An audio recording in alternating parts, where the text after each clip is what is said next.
going to be over. It's going to be really an almost unsustainable argument for Sanders if he's losing in pledged delegates to continue to the convention, because his argument all along is that superdelegates are wrong with the process. They're unfair. But then he's going to have to say superdelegates overturn the will of the voters, overturn the will of pledged delegates, and make me the nominee. Contradiction. It's something that will be very, very difficult. An interesting thing that happened yesterday was Elizabeth Warren came out and said that superdelegates should not sway the outcome of the election, almost a sign to the Bernie Sanders wing of the party saying, hey, the winner of pledged delegates should be the nominee. And another example of Elizabeth Warren, I think you could safely say, sending a signal, I'm prepared to try to retake leadership of the progressive wing of the party, which Senator Sanders has taken over as a candidate. As we continue the conversation, I just want to put the math up so that everybody sees it. And this is important as this goes on. If you look at the tail of the tape, Secretary Clinton has 1,776 pledged delegates to 1,501 for Bernie Sanders. The superdelegates, yes, they don't vote until the convention, but they do get votes. This is the reason Barack Obama won the nomination 8 years ago, was superdelegates. 544 for Secretary Clinton.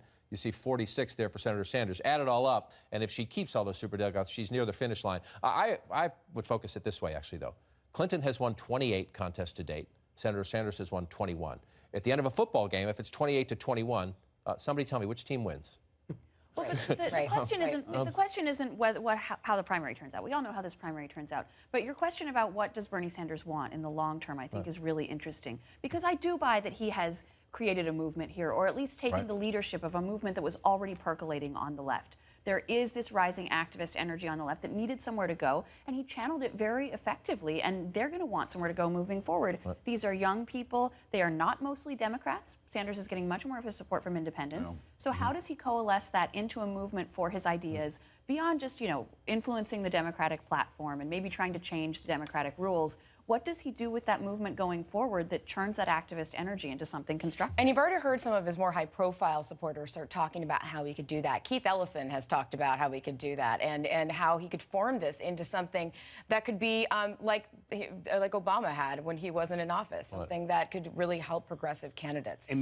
And maybe also even influence Hillary's vice presidential pick as well. The longer he holds out, maybe she's forced to pick an Elizabeth Warren type candidate. I was told that Harry Reid, the Senate Minority Leader, is now open to the idea of seeing Elizabeth Warren on the ticket, in no small part to bring out the progressive base, but also to divide, to make it harder for Bernie Sanders to continue to the convention. Even though Massachusetts, Harry Reid's objection has been Massachusetts has a Republican governor. Any state with a Republican governor who would appoint the successor, Harry Reid's been against. So that's a very interesting point. If he's more open to it now, maybe he's talked to Charlie Baker up there in Massachusetts. Governor Baker, let us know if you've talked to Harry Reid about this one.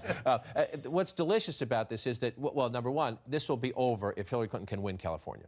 The polls have shown a close race, although one poll late in the week, I think it was a USC poll, had among likely voters, Hillary Clinton had a decent lead. In most of the other polls, it's been pretty much of a horse race. So one of the most interesting factors, again, if you got gray hair like me, is that the governor of California, Jerry Brown, came out and wrote a letter saying he's supporting Hillary Clinton. And he laid out his reasons. He applauded Senator Sanders, but then he laid out his reasons for Clinton.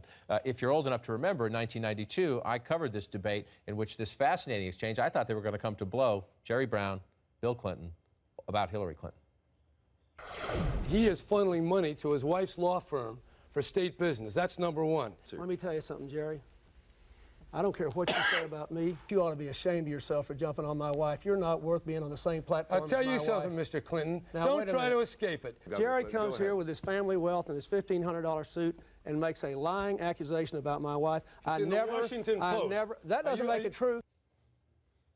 It's just awesome. It's like yesterday. Right. It's just like yesterday. There's a great psychodrama here. But, more recently, Jerry Brown never endorsed Barack Obama. And there's a feeling in California that maybe they missed out on some things because of that.